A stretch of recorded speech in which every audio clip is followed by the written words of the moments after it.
John Lang, retired from the Treasury. My question is about the foreign exchange market. Do you see a need for regulation in that market, and if so, why? If not, why? Well, I've learned. I didn't have to relearn the lesson that I was taught in the White House, which is that foreign exchange is the province of the United States Department of the Treasury, and that's where I'm going to leave it. Too bad. Morris. Dan, thank you for that thorough and thoughtful review of regulation and supervision. In your talk, you stressed the importance of liquidity and asset price changes, yet you stopped short of endorsing two proposals that are around, both of which I'm in favor of, actually. One is that we need to move to some type of quantitative liquidity requirement for systemically important institutions. As you know, if you look over decades, the share of liquid assets and total assets of institutions has gone down. We've had stress tests for a very long time. They don't seem to be doing the job, so why not something more? Similarly, on asset price changes, the previous chairman of the Fed had a view, I think that was more widely embraced, was that neither regulators nor central bankers ought to attempt to identify and prick asset price bubbles.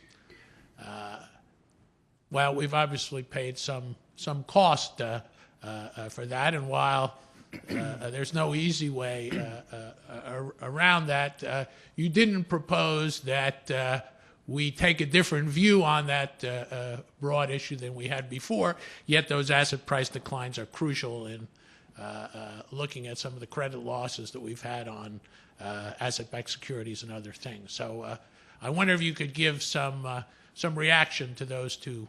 Sure. Thanks, Morris. So with respect to liquidity and liquidity management and possible liquidity rules, let me say a few things. First, as Morris I'm sure knows, and some of you may not know, the discussion of the use of rules, meaning, for example, having to hold a certain portion of what are presumed to be readily marketable assets, government securities and the like, has been looked on with some favor by some regulators around the world. This kind of issue has been discussed in the various international fora in which we participate, and I would surely include it in my third category of things that the banking agencies ought to be looking at. Our research departments, for example, ought to be looking at with some interest and pushing forward and analyzing for the benefit of the decision makers in those agencies. As I said in the closing paragraphs of my speech, even where there are proposals that ultimately seem too unworkable or too risky, the heuristic value of going through the analysis, of pushing the analytic envelope, I think is high. Now, one reason perhaps to have a little bit of caution on at least the kinds of rules that have been talked about in the past is reflected in some of the experience that we saw over the last year or so. One would have assumed that a government security was the ultimate marketable asset that could produce liquidity at a moment's notice. And yet, as the experience with Bear Stearns showed, there are times when even something for which credit risk seems not a big issue, like a government security, volatility in markets, expected changes in macroeconomic conditions, and the absence of liquidity generally can produce liquidity squeezes even when you're holding something that looks as though it should be marketable. So it's not clear that a kind of straightforward quantitative approach is going to address all the liquidity, or the important liquidity concerns that can arise when there is significant reliance on wholesale financing for one's ongoing activities. So the short answer, Morris, is I think we should continue to push at it. We should continue to listen to and are listening to our fellow supervisors. But I think what we're trying to do now within the Basel Committee and indeed on our own is to give increasing robustness, muscularity to the kinds of risk management requirements for liquidity, which can take account of a broad range of circumstances. I should also probably say in that regard, that is in regard to the liquidity efforts, that the learning process is very much continuing now. I mean, I gave this speech as if we've now been able to diagnose what went wrong, not just in the last few years, but in the last 40 years. And I do think, as you can tell, that there are some important lessons that are already apparent. But I don't think that we've learned everything about this crisis. I don't think we've been able to go back and do the analysis that would give us a full sense of how to recalibrate the system, and that's why we've got an ongoing agenda. The other thing I would say, Morris, the final thing on liquidity is, you mentioned the stress testing requirements. My predisposition is this is one of those areas in which there could very profitably be more attention to the horizontal review approach to supervision. That is, to developing scenarios and seeing how a variety of financial institutions fare under those circumstances. Because when you do that, you begin to see aligned alongside one another the positions and the strategies of different financial institutions. It is, in my view, the intermediate step between conventional microprudential financial regulation and macroprudential financial regulation, which actually leads me to your second question, and that's the issue of asset prices. It seems to me that the potential for asset price bubbles is itself one of the very strongest arguments for both systemic risk analysis and legislative capacities, but also for making sure that we retain the bridge between the microprudential and the macroprudential. It is surely the case that a macroeconomic analysis will be better informed by a highly contextualized knowledge of what is being done within firms, what is happening within firms, what the positions of firms are. In the same way, and an understanding of the vulnerabilities of those firms can be informed and should be informed by some strong sense of what macroeconomic changes will work upon those institutions. So with respect to asset prices, what the degree to which your analysis is informed by both an understanding of macroeconomic variables and an understanding of specific markets, I think will enhance your capacity for a policy response. Okay, Uri, and then Bob and Steve. Yeah, Uri Dadouche with the Carnegie Endowment. Thank you very much for that very illuminating review, Dan. My question, maybe not sufficiently informed question, is about the international dimension of this. You've written on this, of course, and you're very knowledgeable in these areas.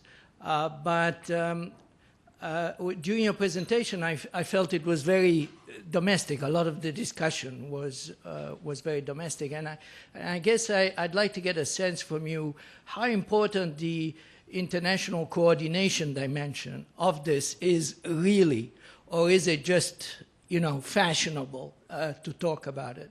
And specifically 2 angles. If the United States does it, but nobody else does it, or they don't do it enough, how vulnerable is the United States to systemic risk that is emanating in other parts of the world? That's one part of the question. And the other part of the question is, if the United States does it alone, how effective is regulation in that scenario? I mean, do you have situations where effectively all that happens is that firms move out and go and do their activities elsewhere? I'd be very interested in your reactions to that. Okay, thank you, Ray. I would say that each of the 3 components of what I suggested to be the agenda for banking agencies has an important international dimension. Let me start with the rules side of it, because that's often the easiest for people to see outside the official sector, even though it's not the only and at times not the most important. As you know, the G20 leaders in the UK a couple of months ago, and in Washington a few months before that, were intent upon developing an agenda, an international agenda, which could cover, and does cover, a whole range of financial issues, and tries to move along in a fairly significant fashion the modes of international cooperation, including with respect to rules, but also supervisory cooperation. I alluded to, but didn't spend a lot of time on, the whole raft of initiatives, or as the current jargon seems to go, work streams, that are being pursued in the Basel Committee right now. These involve going back and looking at Basel II, but they also involve quicker attention to some things that have perhaps not been looked at enough over the last decade or so. That includes liquidity risk, but it also includes the quality of capital. It includes substantial work on market risk, which, as I suggested in my speech, was clearly inadequate. Remember, our domestic market risk measures are themselves derivative of, at least historically, the international agreement within the Basel Committee, and it is important for everybody to address these basic questions. I don't think there's a strong, anybody would strongly disagree with what was implicit in your question, that major problems in the financial sector of any major financial country carry a high risk of affecting financial systems around the world. And so there's obviously a strong impulse to try to work together to get some rules that are sensible and applicable to everybody. It also, though, leads to some of these other dimensions that I was talking about. Because in my brief experience with the Financial Stability, formerly Forum, now Board, I've noticed that there's a somewhat, there's a different kind of dynamic than, for example, in the Basel Committee. And that's because of their different origins and the different purposes that they're supposed to be serving.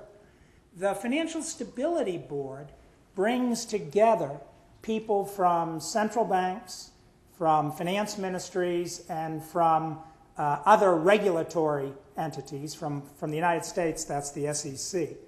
By bringing together financial regulators and financial authorities who have somewhat different but complementary perspectives, one already begins to see a somewhat more, if I can put it this way, top-down look at the international financial system. That the nature of the conversations again, in my limited experience in the Financial Stability Forum, Financial Stability Board context, is broader than in the Basel Committee, where rightly the emphasis and the attention is on dealing with this particular work stream on quality of capital or something of the sort.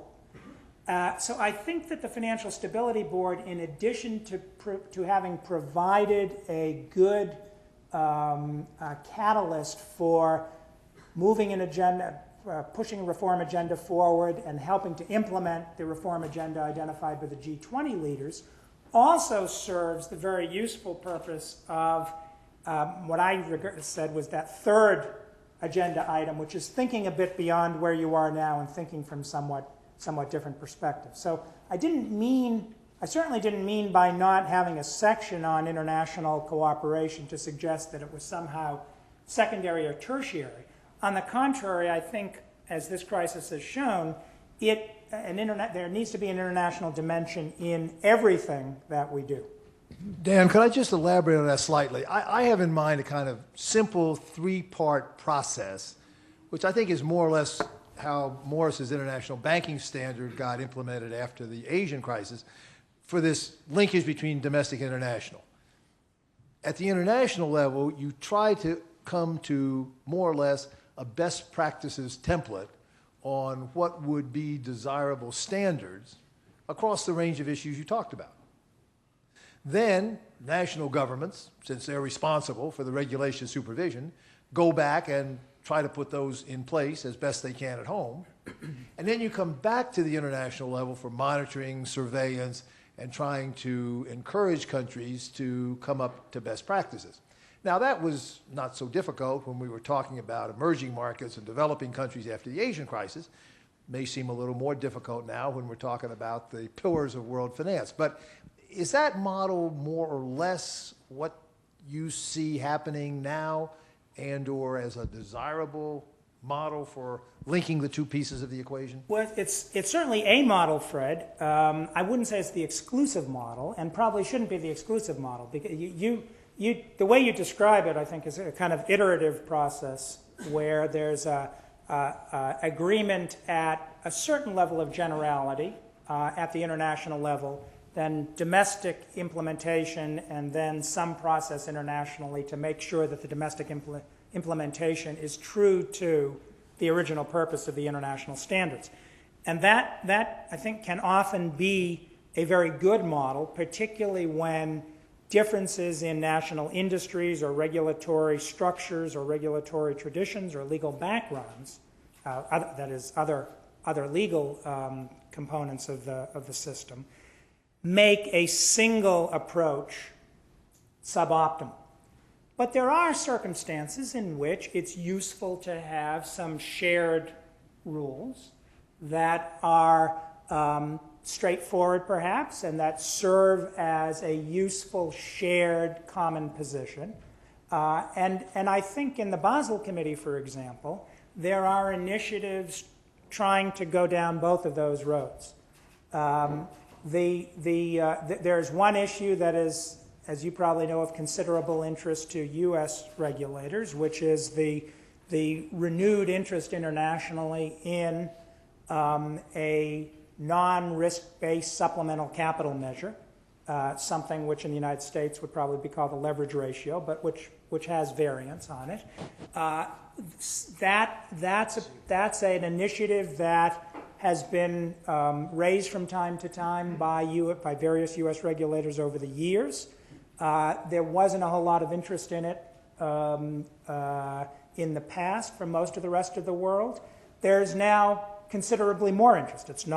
There's still some questions about it, but it is something which, if there were a rough agreement on an approach, might well be an appropriate piece of an international rule as opposed to just a standard. So I don't think there needs to be a choice between one or the other.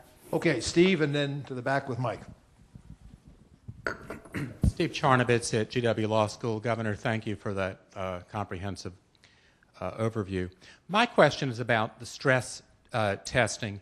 Is there a shared practice, a best practice or a shared rule in the works with regard to the standards to be used in stress tests. One had the impression the last month or so that the stress test being applied to the TARP recipients was watered down a bit in the administration, which then leaves the public, uncertain as to the validity of it. And stress testing is going on in other countries, and it's not clear how transparent those standards are. So is there any movement toward an agreement among regulators as to what the standards should be in a stress test that could be applied then uniformly by regulators? Are you talking about international, Steve? International agreement that would be applied, say, to the United States. Right. No, I don't at this juncture sense that there's any movement towards something like Fred described for stress testing. There, as you said, a number of countries are engaged in or thinking about doing stress testing in a number of different ways. Let me just say, I'm not quite sure what you were talking about a moment ago, but I think it is important. There's been some misunderstanding about the process that was followed in the SCAP. And specifically, I forget the language you used, but it suggested that somehow things were changed at the last minute, which is really a misunderstanding of how supervision takes place in any financial institution. You've got to remember what the stress test did. The stress test essentially, as a part of the SCAP, essentially tried to get us to go bottom up and top down and meet in the middle. And it was one of the things that was unusual about this approach. So we had a common scenario that was developed by our economists, which was used as one starting point for analysis.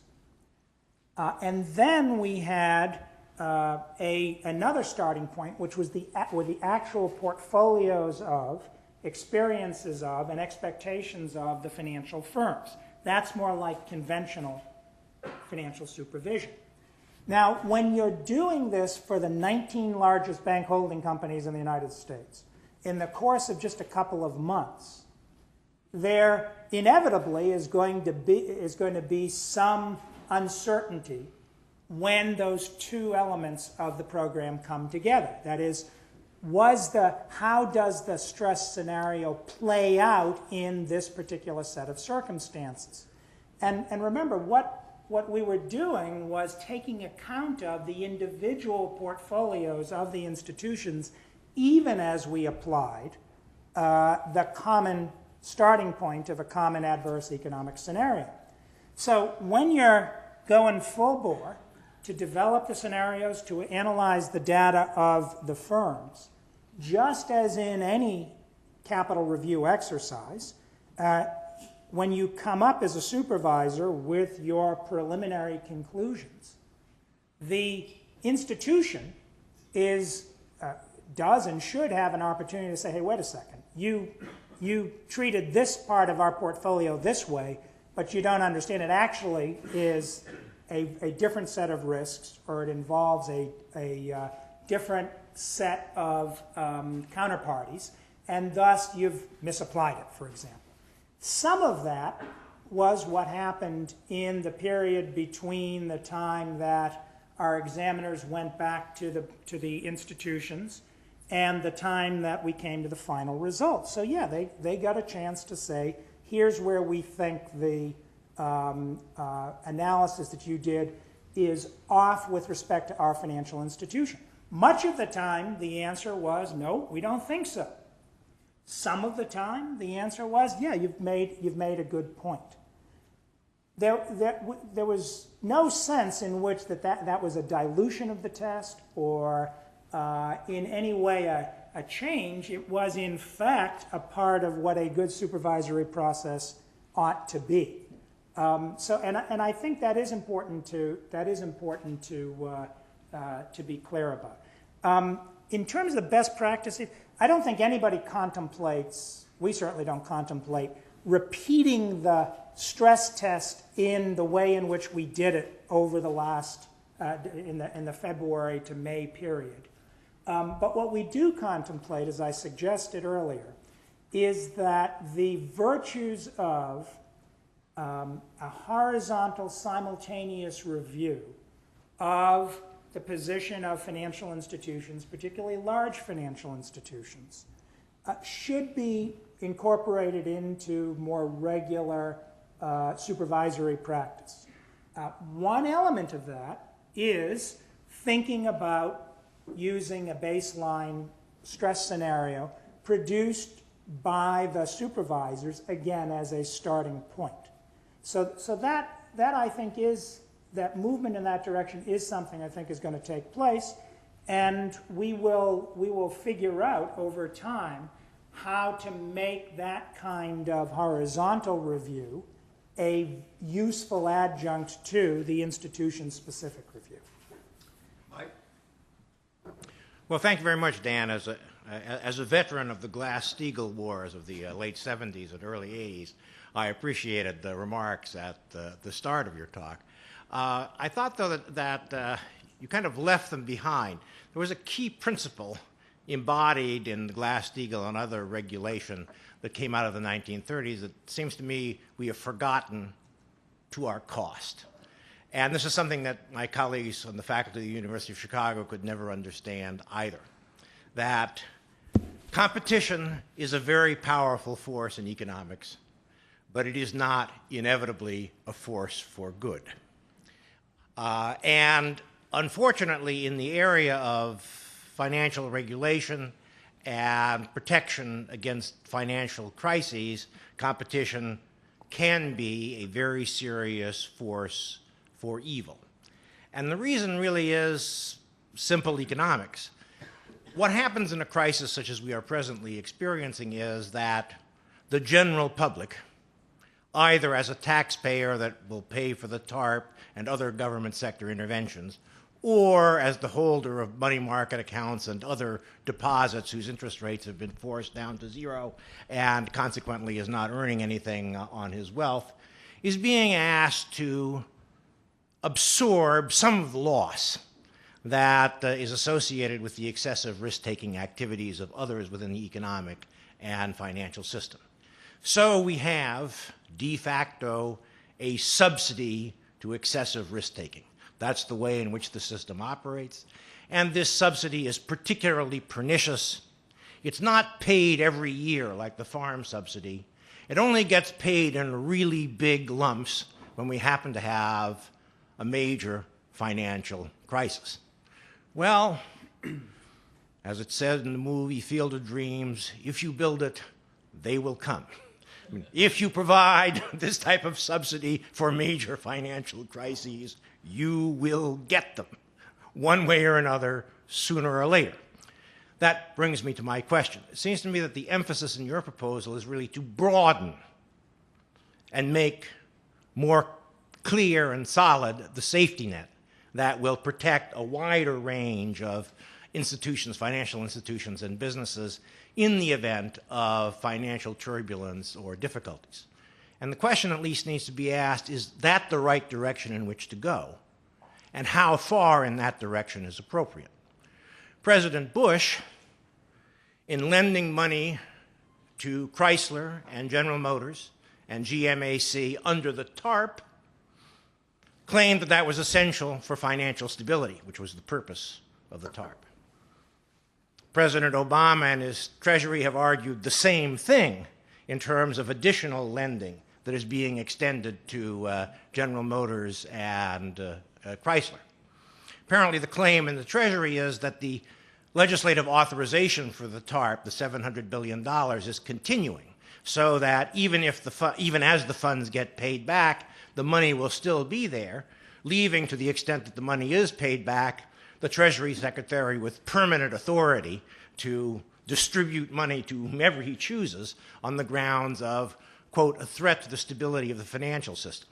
Well, if General Motors and Chrysler and their financing arms, and I look with nervousness at the state of California, are legitimate recipients of TARP funding because of their central importance to financial stability. Where is the limit? Where is the line? How is it that we can ever claw back what seems to be this ever-ending expansion of the subsidy to large-scale financial crises? Let me try to address your question from my own frame of reference and position, which is to say for the financial system. The criticism or observation or hesitation that a number of people have made about proposals to explicitly regulate systemically important firms is that they fear that by doing so, one has, as Morris suggested, extended the safety net to them. Obviously, we need to be thinking about that kind of dynamic. But I'd point out a couple of things. One, most importantly, none of the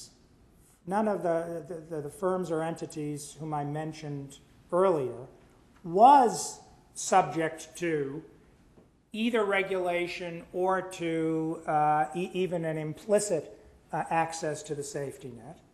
But we found that in a financial crisis, they did seem to have systemic importance associated with them, and thus the government felt it important. I hope that's not me. No. The government felt it important to become involved. If you believe that there are going to be systemic risks, there are going to be institutions that can pose systemic risks, then it seems to me a sound principle of regulation to make an effort ex ante to adjust for those risks so that you will not so frequently or so dramatically be faced with the ex post challenges of having to deal with an institution that was unregulated but has developed sufficient interconnectedness with the rest of the system that it does pose a systemic risk.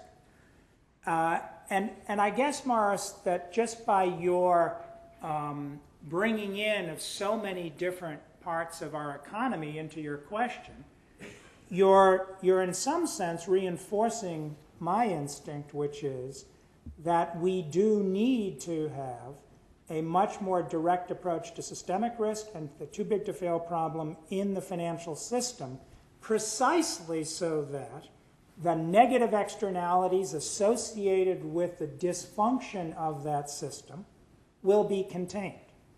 And that, I think, that's what I regard as the challenge for us. That's why I think it's a three-part agenda, including thinking forward a bit, and be happy to include your thoughts as part of what the thinking forward ought to be. But in terms of our immediate agenda, I think what I laid out is something that will most directly address the sources of systemic risk itself, even if not all the potential victims of systemic risk. Dan, we've reached our witching hour. That last mega question from Mike and your response is maybe a good place to tee us up for the next round of this. We thank you very much for sharing your thoughts with us. They were not only interesting, but of course extremely important. We do thank you for coming back to the Institute for your first major presentation as a governor. I suspect there'll be lots more rounds that we would like to have with you on this, and we'll look forward to more. Thanks very much, and good luck. Thanks, Scott. I got a round because you got to move.